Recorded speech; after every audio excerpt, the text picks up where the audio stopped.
Hello दोस्तों, कैसे हो दोस्तों। एनबीएस में मेस हेल्पर का जो सब्जेक्ट स्पेसिफिक नॉलेज है उसका महा मैराथन क्लास आज से स्टार्ट हो रहा है और जो कि based on previous year questions रहेगा, ठीक है ना। और अगर आपने अभी तक एक भी वीडियो नहीं देखा है तो आज से भी अगर चालू करेंगे, स्टार्ट करेंगे तो आपका पूरा सिलेबस कंप्लीट करा देंगे, ठीक है।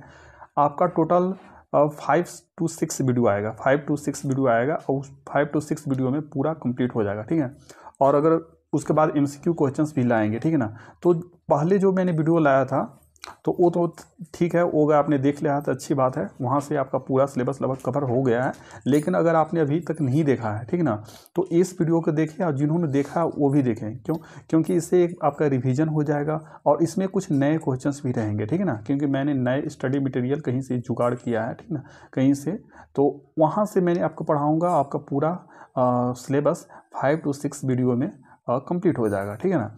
तो इसमें आपको एमसीक्यू क्वेश्चंस भी मिलेगा, लेकिन पूरा आपको डिटेल में पहले बताएंगे, उसके बाद एमसीक्यू क्वेश्चंस मिलेगा, ठीक है ना। तो चलिए वीडियो स्टार्ट करते हैं।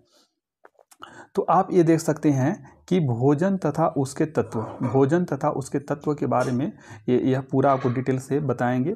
और पूरा ये आप देख सकते हैं जो पीडीएफ है 230 पेज का वीडियो है ना, 230 पेज का है, 230 पेज का। तो कोशिश करेंगे कि आपका एग्जाम से पहले पूरा सिलेबस कंप्लीट करा दे, ठीक ना। ऐसे तो ऑलरेडी मैंने कंप्लीट करा दिया है, लेकिन यहाँ पर एक तरह का महा मैराथन, यानी आपको कम समय में ज़्यादा जानकारी मिलेगी, ठीक है ना।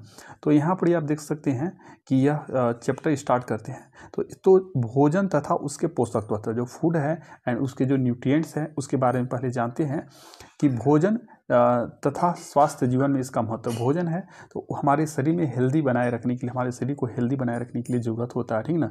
तो भोजन हमारी भूख को तृप्त करता है। जो हमारा भूख, जैसे ही हम लोग खाना खा लेते हैं तो हमारा भूख क्या होता है, शांत हो जाता है, तृप्त हो जाता है। तथा हमें दिन प्रतिदिन के कार्य जो वर्क करते हैं, डेली वर्क करते हैं के लिए ऊर्जा प्रदान करता है। तो ऊर्जा कौन सा, भोजन का कौन सा न्यूट्रिएंट्स ऊर्जा प्रदान करता है, तो जो कार्बोहाइड्रेट है, कार्बोहाइड्रेट एंड वसा से हमारे शरीर को ऊर्जा मिलती है, ठीक ना। हमारा शरीर सबसे ज़्यादा ऊर्जा कार्बोहाइड्रेट से प्राप्त करता है, ठीक है। लेकिन अगर इक्वल मात्रा में अगर लिया जाए, इक्वल मात्रा में, बराबर मात्रा में, तो वसा से ज़्यादा ऊर्जा प्राप्त होगी, ठीक है ना। तो जो इंपॉर्टेंट पॉइंट आपको बता रहे हैं वो नोट करते जाइएगा। अगर इक्वल मात्रा में पूछ दिया जाए कि किससे ज़्यादा ऊर्जा मिलेगी, तो अगर इक्वल मात्रा दोनों के लेंगे तो वसा से। लेकिन अगर पूछा जाए कि हमारा शरीर किससे ज़्यादा ऊर्जा प्राप्त करता है, तो वो हो जाएगा कार्बोहाइड्रेट, ठीक है। भोजन हमारे सामाजिक अवसरों में भी महत्वपूर्ण भूमिका अदा करता है। जब आप अपने मित्र के घर जाते हैं, ठीक है ना, किसी रिलेटिव के घर जाते हैं, तो आपका स्वागत तथा आतिथ्य सत्कार आपको कुछ खिला पिलाकर ही करता है, कुछ नाश्ता पानी देता है, ठीक है ना। इस प्रकार भोजन सामाजिक प्रयोजनों को पूरा करता है, ठीक है ना। इस प्रकार जब आप अपने घर से दूर होते हैं ना, तो आपको न केवल अपने घर के सदस्यों की याद आती है बल्कि घर के खाने की भी याद आती है। इस प्रकार भोजन विभिन्न कार्यों को पूरा करता है, ठीक है ना। तो क्या आपने जीवन में भोजन के महत्व का वर्णन कर सकते हैं? आपने जानते हैं कि कितना इंपॉर्टेंट आपके लिए भोजन होता है, ठीक ना। आपको शरीर के लिए वृद्धि के लिए ज़रूरत होता है, ग्रोथ के लिए। तो ग्रोथ के लिए क्या ज़रूरत होता है? न्यूट्रिएंट्स, पोषक तत्व। कौन सा ज़रूरत होता है वृद्धि के लिए? आपका प्रोटीन, ठीक ना। एनर्जी के लिए, ठीक ना, आपके शरीर को कार्य करने के लिए एनर्जी चाहिए, उसके लिए भोजन की जरूरत होती है, तो उसके लिए कार्बोहाइड्रेट, ठीक ना। अच्छा महसूस करने तथा विभिन्न अवसरों को मनाने के लिए भोजन का सेवन करते हैं, ठीक ना। तो भोजन हमें कार्य करने के लिए ऊर्जा प्रदान करते हैं। जैसा कि आपको बताया कि भोजन हमें कार्य करने के लिए ऊर्जा प्रदान करता है ना। प्रत्येक मनुष्य को कार्य करने के लिए भोजन की आवश्यकता होती है, ठीक ना।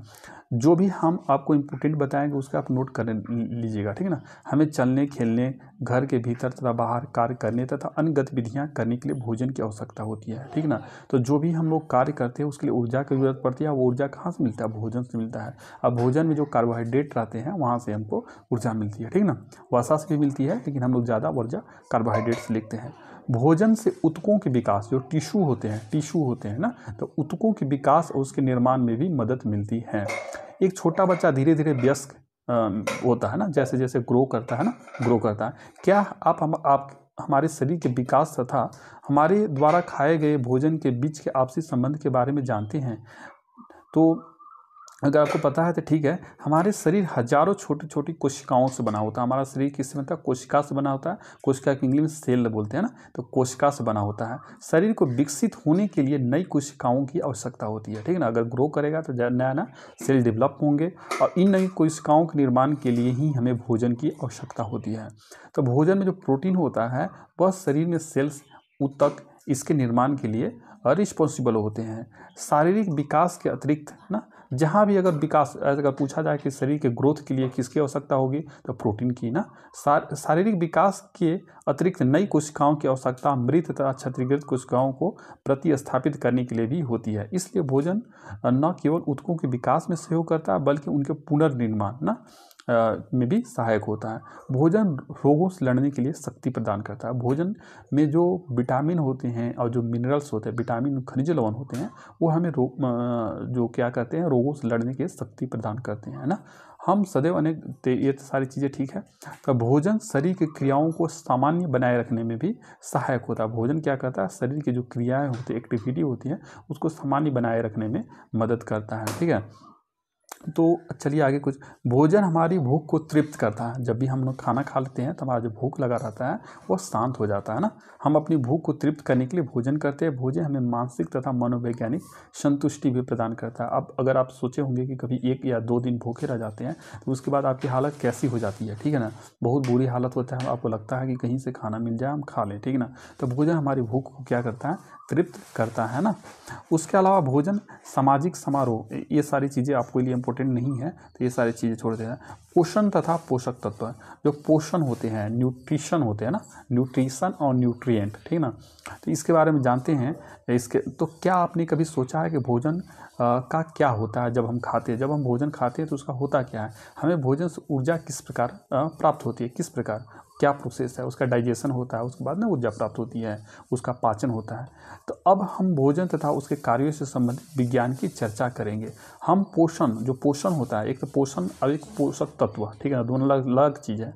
पोषण मतलब आपका हो गया, पोषण को इंग्लिश में न्यूट्रिशन बोलते हैं और पोषक तत्व को न्यूट्रिएंट्स, ठीक है ना। तो दोनों अलग अलग चीज़ है। पोषण को उस विज्ञान के रूप में परिभाषित कर सकते हैं जो हमें बताता है कि शरीर में प्रवेश करने वो उसके बाद भोजन का क्या होता है। यानी जब हम मुंह से भोजन लेते हैं तो उसका पूरा मुंह से आपका आहार नाल से अमाशय में जाता है, ठीक है ना। उसके बाद बहुत सारे रस वगैरह मिलते हैं, छोटी आंत में जाता है, बड़ी आंत में जाता है, पूरा प्रोसेस होता है ना। तो भोजन का हम लोग खाते हैं मुँह से, तो उसके बाद में पूरा एंजाइम के द्वारा उसका पाचन होता है, डाइजेशन होता है, उससे जो पोषक तत्व रहता है उसका एब्जॉर्प्शन होता है, शरीर अवशोषण कर लेता है। तो ये पूरा जो प्रक्रिया है इसको हम लोग क्या बोलते हैं, पोषण बोलते हैं ना। तो भोजन का पाचन किस प्रकार होता है तथा शरीर में इसका उपयोग किस प्रकार होता है, ठीक ना। एक मनुष्य बच्चे से वयस्क तथा वयस्क से बुजुर्ग में किस प्रकार विकसित होता है, ठीक ना। तो जिस भोजन का हम सेवन करते हैं ना, जिसको हम लोग खाते हैं, उसमें अनेक रासायनिक तत्व होते हैं ना। इन रासायनिक तत्वों को पोषक तत्व कहते हैं। जो भोजन खाते हैं उनमें क्या होता है, अनेक रासायनिक तत्व होते हैं, जैसे कि प्रोटीन, कार्बोहाइड्रेट, विटामिन, खनिज लवण, ये सारी चीज़ें होते हैं। तो इन्हीं जो पोषक तत्व होते हैं, इन्हीं जो रासायनिक तत्व होते हैं उनको पोषक तत्व बोलते हैं। हम कह सकते हैं कि पोषक तत्व भोजन में उपस्थित वे अदृश्य घटक हैं जिनकी आवश्यकता हमें शरीर को स्वस्थ बनाए रखने के लिए होती है। तो पोषण क्या होता है, पोषक तत्व क्या होता है, दोनों के बारे में आप अच्छे से समझ गए होंगे। तो जो पोषक तत्व हैं, महत्वपूर्ण पोषक तत्व, उसके बारे में जान लेते हैं। जैसे कि आप यहाँ देख सकते हैं, कार्बोहाइड्रेट हो गया, ठीक है ना, कार्बोहाइड्रेट हो गया, प्रोटीन हो गया, वसा हो गया, विटामिन हो गया, खनिज हो गया, रेशे को फाइबर इंग्लिश में बोलते हैं और रुक्षांश भी बोलते हैं। अगर रेशा बोल दे, रुक्षांश बोल दे या फाइबर बोल दे तो तीनों एक ही चीज़ है। उसके अलावा पानी भी हमारे शरीर के लिए ज़रूरत होता है, ठीक है ना। तो पोषक तत्व तथा उनके कार्य, जो भी आपने पोषक तत्व ऊपर देखा तो उनके क्या कार्य होते हैं हमारे शरीर में, ठीक ना। तो सबसे पहले कार्बोहाइड्रेट के बारे में जानते हैं। तो कार्बोहाइड्रेट हमारे शरीर के उतना ही महत्वपूर्ण है जितना कि एक कार के ईंधन। जो कार होता है ना, गाड़ी वगैरह, तो उसके लिए ईंधन की ज़रूरत होती है, उसको चलने के लिए ना। तो उसी तरह का हमारे शरीर को चलने के लिए, हमारे शरीर के लिए किसकी ज़रूरत होती है, कार्बोहाइड्रेट, ठीक ना। तो बहुत सारे जो लोग जिम लोग करते हैं तो सोचते हैं कि नहीं कार्बोहाइड्रेट नुकसानदेह है, तो ऐसा कुछ नहीं है। आपको कार्य करने के लिए कार्बोहाइड्रेट की ज़रूरत पड़ती है, ठीक ना। जिस प्रकार ईंधन से ही कार चलती है उसी प्रकार कार्बोहाइड्रेट हमारे शरीर को ऊर्जा प्रदान करता है। तो अगर आपके एग्जाम में प्रश्न आ जाएगा कि कार्बोहाइड्रेट से हमें क्या मिलती है, तो ऊर्जा मिलती है, जो हमारे शरीर को दिन प्रतिदिन सक्रिय बनाए रखता है। हमारे शरीर के कौन से खाद्य पदार्थों में कार्बोहाइड्रेट होते हैं? हम जो आहार खाते हैं, जो भी हम लोग डाइट लेते हैं, भोजन लेते हैं, तो कौन कौन से खाद्य पदार्थ हैं जो हम लोग डाइट में खाते हैं, तो उसमें कार्बोहाइड्रेट होती है।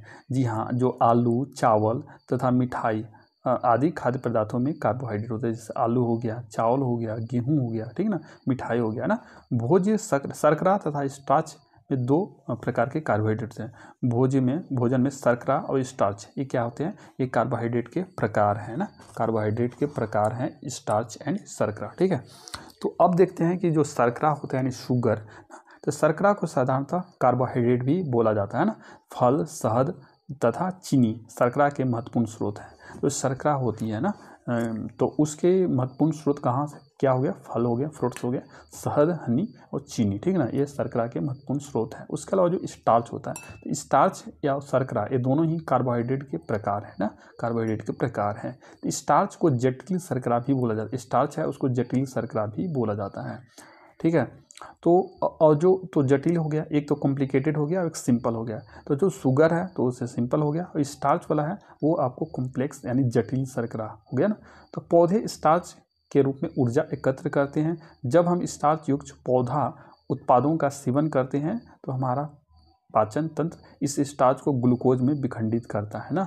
यह ग्लूकोज रक्त में अवशोषित होकर हमें ऊर्जा प्रदान करता है। तो ग्लूकोज भी कार्बोहाइड्रेट का ही प्रकार है और ग्लूकोज से हमें जल्दी ऊर्जा मिल जाती है, ठीक ना। तो ग्लूकोज आपका सिंपल कार्बोहाइड्रेट हो गया यानी साधारण, ठीक है ना। एक तो कॉम्प्लेक्स हो गया और एक सिंपल, ठीक है ना। तो कुछ खाद्य पदार्थ स्टार्च के रूप में हमें जो हम लोग खाते हैं जिससे कार्बोहाइड्रेट मिलती है यानी स्टार्च के रूप में। स्टार्च वाला कॉम्प्लिकेटेड हो गया यानी जटिल हो गया ना। तो अगर पूछा जाएगा इनमें से कौन सा जटिल कार्बोहाइड्रेट के एग्जाम्पल है, उदाहरण है, तो वो आप बता सकते हैं। अनाज, जैसे अनाज हो गया, जैसे गेहूँ, चावल, ठीक है ना, आलू, शकरकंद, ठीक है ना। उदाहरण के लिए चीनी और शहद। चीनी और शहद आप देखते हैं, ये चीनी और शहद आपके किसके आदि उपलब्ध कराते हैं या खाद्य पदार्थ कार्बोहाइड्रेट के रूप में प्रदान करते हैं। ये सारे आपने देख लिया। तो 1 ग्राम कार्बोहाइड्रेट से 4 किलो कैलोरी प्रदान करते हैं। 1 ग्राम कार्बोहाइड्रेट आप खाएंगे, 1 ग्राम कार्बोहाइड्रेट, तो 4 किलो कैलोरी आपको क्या मिलेगा, ऊर्जा मिलेगा। तो किलो कैलोरी, जो कैलोरी है किसका मतलब यूनिट है, तो ये ऊर्जा का यूनिट है ना। तो 1 ग्राम कार्बोहाइड्रेट खाएंगे तो 4 किलो कैलोरी आपको ऊर्जा मिलेगी। लेकिन 1 ग्राम अगर आप वसा लेंगे तो आपको 9 किलो कैलोरी ऊर्जा मिलेगी। तो आप देख सकते हैं कि वसा से ज़्यादा ऊर्जा मिलती है, ठीक ना। अब देखते हैं कि एक वयस्क व्यक्ति, जो एडल्ट व्यक्ति है, को प्रतिदिन 400 से 420 ग्राम कार्बोहाइड्रेट की आवश्यकता होती है। तो यह बहुत इंपॉर्टेंट प्रश्न है, इसे आप जरूर नोट कीजिएगा कि एक वयस्क व्यक्ति होता है उसको प्रतिदिन 400 से 420 ग्राम कार्बोहाइड्रेट की आवश्यकता होती है, ठीक ना। तो जो कार्बोहाइड्रेट है उसके कार्य क्या हैं और उसके स्रोत क्या हैं। कार्बोहाइड्रेट ऊर्जा प्रदान करता है और तृप्ति की अनुभूति कराता है, यानी आपको लगता है कि आपको ऊर्जा तो मिलता ही है और आपका भूख भी शांत हो जाता है, ठीक ना। हमारे भोजन की मात्रा में वृद्धि करता है, ठीक ना। भोजन का जो मैक्सिमम पार्ट होता है कार्बोहाइड्रेट ही होता है, ठीक ना। प्रोटीन को अन्य कार्य करने के लिए छोड़ देता है ना। प्रोटीन से भी आपको ऊर्जा मिलती है और वसा से भी मिलती है। प्रोटीन से आपको ऊर्जा भी मिलती है और शरीर को ग्रोथ करने के लिए वो ग्रोथ भी होता है, ठीक ना। लेकिन वसा एंड प्रोटीन वाला जो ऊर्जा है वो स्टोर हो जाता है, और जब हम कुछ दिन के लिए खाना नहीं खाते हैं तो जो स्टोर ऊर्जा है वहाँ से आपको स्टोर, जैसे कि कार्बोहाइड्रेट से तो जो ऊर्जा मिलेगी आपको तुरंत ही मिल जाएगी, और जो वसा से ऊर्जा मिलेगी वो स्टोर हो जाती है। प्रोटीन से जो ऊर्जा मिलती है वो भी स्टोर हो जाती है, वह बाद में जब आप कभी खाना नहीं खाते उस समय वो कंज्यूम होता है, ठीक ना। और जो कार्बोहाइड्रेट भोजन को स्वादिष्ट भी बनाता है। तो कार्बोहाइड्रेट का स्रोत यानी उसके सोर्सेज, तो स्टार्च, कार्बोहाइड्रेट पे बताया कि स्टार्च होते हैं और शर्करा होते हैं, दोनों ही कार्बोहाइड्रेट के प्रकार हैं। तो स्टार्च के स्रोत कौन कौन से हैं, अनाज जैसे गेहूँ, चावल, बाजरा, मक्का, आलू, शकरकंद, अरबी। तो स्टार्च से जो ऊर्जा प्राप्त होती है वो कॉम्प्लिकेटेड कार्बोहाइड्रेट की एग्जांपल हैं, और शर्करा से जो ऊर्जा मिलती है, जैसे शर्करा के स्रोत चीनी, शहद, गुड़, मिठाई जैसे मुरब्बा आदि, ये सारे ही शर्करा के स्रोत हैं, ठीक है ना। तो अब देखते हैं कि जो प्रोटीन है, प्रोटीन के बारे में थोड़ा सा जान लेते हैं, ठीक है ना। तो प्रोटीन, आपने कार्बोहाइड्रेट के बारे में जान लिया, प्रोटीन के बारे में जानते हैं। तो हमारे शरीर को प्रोटीन की आवश्यकता मांसपेशियों के निर्माण तथा निष्क्रिय कोशिकाओं ऊतकों के पुनर्निर्माण के लिए होती है ना। शरीर के ग्रोथ के लिए ज़रूरत होता है, उसका पुनर्निर्माण के लिए भी ज़रूरत पड़ती है, ठीक है ना। हमारी पेशियां, अंग तथा यहाँ तक कि हमारा रक्त जो ब्लड होता है अधिकतर प्रोटीन से ही बने होते हैं। ये सारी चीज़ें किससे बनते हैं? प्रोटीन से। यदि हम अपने आहार में प्रोटीन का सेवन नहीं करेंगे तो हमारी क्षतिग्रस्त कोशिकाओं का पुनर्निर्माण या नई कोशिकाओं का निर्माण नहीं हो पाएगा। नई कोशिकाओं का निर्माण भी नहीं हो पाएगा और पुरानी कोशिकाओं का भी पुनर्निर्माण नहीं हो पाएगा। हमारे आहार में प्रोटीन पशु तथा पौधों दोनों से प्राप्त होती है। एनिमल से भी प्राप्त होते हैं एंड प्लांट से भी प्राप्त होते हैं। पशु स्रोतों से प्राप्त प्रोटीन को पशु प्रोटीन कहा जाता है यानी एनिमल प्रोटीन, और पौधों से प्राप्त प्रोटीन को पौधे प्रोटीन यानी प्लांट प्रोटीन बोला जाता है। 1 ग्राम प्रोटीन हमें 4 किलो कैलोरी की ऊर्जा प्रदान करती है, ठीक ना। तो 1 ग्राम प्रोटीन से हमें 4 किलो कैलोरी की ऊर्जा मिलती है। तो प्रोटीन से ऊर्जा भी मिलती है। आपको पता नहीं होगा कि प्रोटीन से ऊर्जा मिलती है, तो कार्बोहाइड्रेट से ऊर्जा मिलती है, वसा से भी ऊर्जा मिलती है, प्रोटीन से भी मिलती है ऊर्जा। लेकिन प्रोटीन से ऊर्जा तो मिलती है, उसके साथ साथ हमारे शरीर को ग्रोथ करने के लिए भी ज़रूरत होता है। एक वयस्क व्यक्ति को प्रतिदिन शरीर के बाहर के प्रति किलोग्राम के लिए, मतलब 1 किलोग्राम का वजन है तो उसके लिए 1 ग्राम प्रोटीन की आवश्यकता होती है। तो प्रति भार के लिए, शरीर के प्रति किलोग्राम के लिए, मतलब कि अगर आपका 50 केजी के आप हैं तो आपको 50 ग्राम प्रोटीन की आवश्यकता होगी। तो जितना वजन, उदाहरण के लिए यदि शिवाली का वजन 52 केजी है तो उसे प्रतिदिन 52 किलोग्राम प्रोटीन की आवश्यकता होती है। तो आप प्रोटीन तो ऐसे ही देखें, अगर मान लीजिए आपका वजन 60 केजी है तो आपको प्रतिदिन 60 ग्राम प्रोटीन की ज़रूरत पड़ेगी। तो प्रोटीन का तो कैलकुलेशन बहुत करना ईजी है कि आपको कितना प्रोटीन की ज़रूरत है। आपका एज मतलब कि आपका जो वजन है, वेट है, उसके अनुसार। आपने कार्बोहाइड्रेट ऊपर देखा था कि आपको कार्बोहाइड्रेट प्रतिदिन कितना चाहिए, तो 400 से 420 ग्राम। और प्रोटीन भी आपने देख लिया, प्रोटीन कितना चाहिए आपको प्रतिदिन। तो एक दोस्त ने पूछा भी था कि किसको कितना लेना चाहिए प्रोटीन, कितना कार्बोहाइड्रेट। तो ये सारी चीज़ें मैं आपको वीडियो में बताऊंगा, ठीक ना। तो प्रोटीन के कार्य क्या होते हैं शरीर में, नए ऊतकों के निर्माण के लिए ना, पुराने तथा क्षतिग्रस्त ऊतकों, जो क्षतिग्रस्त डैमेज टिश्यू हैं, उसके निर्माण में सहायक करने के लिए, घावों को भरने, जो कहीं कट लग जाता है तो वहाँ पर उसको भरता है। कैसे? वहाँ नया नया मांस आएगा, तब ना नया नया मांस आएगा। तो मांस कहाँ से आएगा? नया सेल डेवलप होगा और सेल के निर्माण के लिए प्रोटीन की जरूरत पड़ती है, ठीक ना। तो रक्त एंजाइमों तथा हार्मोनों के निर्माण के लिए, जो रक्त में जो ब्लड हो गया, एंजाइम हो गया और हार्मोन, ये सारे किसके बने होते हैं? सारे प्रोटीन के ही बने होते हैं। तो प्रोटीन आपको कहाँ से मिलेगा? पशु से भी मिलेगा, पौधे से भी मिलेगा। तो पशु से जो प्रोटीन मिलेंगे वो एग्जाम्पल हो गए मांस हो गए, अंडे हो गए, मछली, मुर्गी, दूध, दही, पनीर आदि। और जो पौधे से मिलेंगे, जो जितने तरह की दालें हैं, मसूर, गेहूँ, मसूर हो गया, अरहर हो गया, जितने तरह की दालें हो गया, चना हो गया ना, मूंग हो गया, तो उस सारे दाल में आपको प्रोटीन मिलेगा। उसके अलावा गेहूँ में भी मिलेगी। गेहूँ से हालांकि अधिकतर कार्बोहाइड्रेट मिलता है, लेकिन गेहूँ में प्रोटीन भी होता है। मटर हो गया, सोयाबीन प्रोटीन का सबसे अच्छा स्रोत है। और दोनों विशेष रूप से मूंगफली आदि में भी मिलेगा, ठीक है। तो ये सारी चीज़ें आपने देखा। अब वसा के बारे में थोड़ा जानते हैं, ठीक ना। वसा के बारे में थोड़ा जानते हैं। तो 1 ग्राम वसा आपको 9 किलो कैलोरी ऊर्जा प्रदान करती है। तो आपने देखा कि वसा के 1 ग्राम से सबसे ज़्यादा ऊर्जा मिल रही है, 9 किलो कैलोरी। तो यह बहुत इंपॉर्टेंट प्रश्न हो जाता है, ठीक ना। पशुओं से प्राप्त होने वाले वसा को पशु वसा कहते हैं। पौधों से प्राप्त होने वाले वसा को पौधा वसा यानी प्लांट फैट बोलेंगे। हालांकि कार्बोहाइड्रेट की तुलना में वसा हमें अधिक ऊर्जा प्राप्त करती है। अत्यधिक वसा वाले भोजन को सेवन करने से मोटापा की समस्या हो जाती है। लेकिन जिस खाद्य पदार्थ में अत्यधिक वसा है उसका अगर आप सेवन करेंगे, उसको खाएंगे, तो आपको मोटापा हो जाएगी। इसलिए हम लोग क्या करते हैं, वसा से हम लोग ज़्यादा एनर्जी नहीं लेते हैं, ठीक है, क्योंकि उसमें मोटापा हो जाती है। एक वयस्क व्यक्ति को प्रतिदिन 30 ग्राम वसा की आवश्यकता होती है, ठीक है ना। तो कार्बोहाइड्रेट आपने देख लिया कितनी ज़रूरत है। कार्बोहाइड्रेट 400 से 440 ग्राम, ठीक है, और वयस्क हैं तो, और अगर आप वयस्क हैं तो 30 ग्राम वसा की ज़रूरत होती है, लगभग 2 छोटे चम्मच, ठीक ना, वसा की।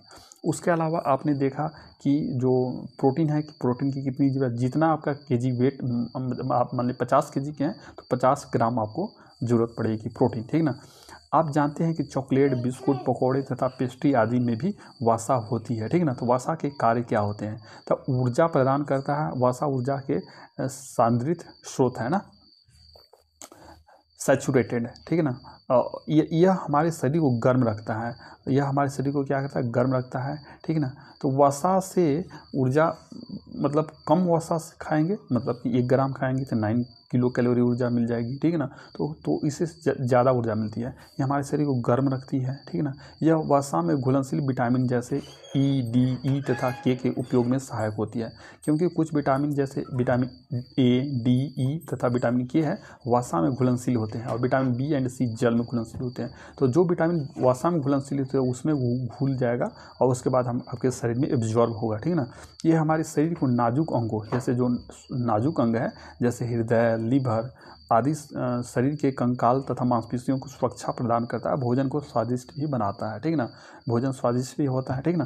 स्रोत मक्खन से मिलेगा, घी से मिलेगा, मूंगफली का तेल, नारियल का तेल, वनस्पति तला हुआ भोजन, चॉकलेट आदि से वसा मिलेगा, ठीक है ना। तो ये सारी चीज़ें आपने देखा, ठीक है। तो वसा के बारे में आपने जान लिया, ठीक है ना। अब खनिज लवण है तो इसके बारे में नेक्स्ट वीडियो आएगा, उसके में मिलेगा, ठीक है ना। तो आप देख सकते हैं टोटल 230 पेज का PDF है। तो जिस दिन मेरा छुट्टी रहेगा ना, मैं जॉब करता हूँ, तो जिस दिन छुट्टी रहेगा उस दिन आपको 2-3 वीडियो मिलेगा, ठीक है ना। 2-3 वीडियो मिलेगा, और जिस दिन छुट्टी नहीं रहेगा उस दिन 1 वीडियो मिलेगा। लेकिन अभी जो आपका एग्ज़ाम में, ठीक है ना, लगभग जितने भी दिन बचे हुए हैं तो उससे पहले आपको पूरा कंप्लीट करा देंगे, और यह महा मैराथन क्लास है, ठीक है ना। और कुछ अगर MCQ देखना चाहते हैं, MCQ क्वेश्चंस देखना चाहते हैं, तो MCQ क्वेश्चंस का लगभग मैंने 40 वीडियो बना दिया है हिंदी मीडियम में, 40 वीडियो। तो आप वहां से जाके MCQ क्वेश्चंस अटेम्प्ट कर सकते हैं, ठीक है। और आपको अगर PDF नोट्स चाहिए, ठीक है ना, PDF नोट्स चाहिए तो आप कमेंट करके बताइएगा, ठीक है ना। और डिस्क्रिप्शन बॉक्स में लिंक दे देंगे, वहाँ से आप जाके PDF नोट्स परचेज कर सकते हैं, ठीक है दोस्तों। तो ठीक है, अगर आपको वीडियो पसंद आया तो इसे लाइक करें, चैनल को सब्सक्राइब करें, and share this video to your friends and relatives, and comment करके बताना कि अगला वीडियो आपको कौन से टॉपिक पर चाहिए। Thank you.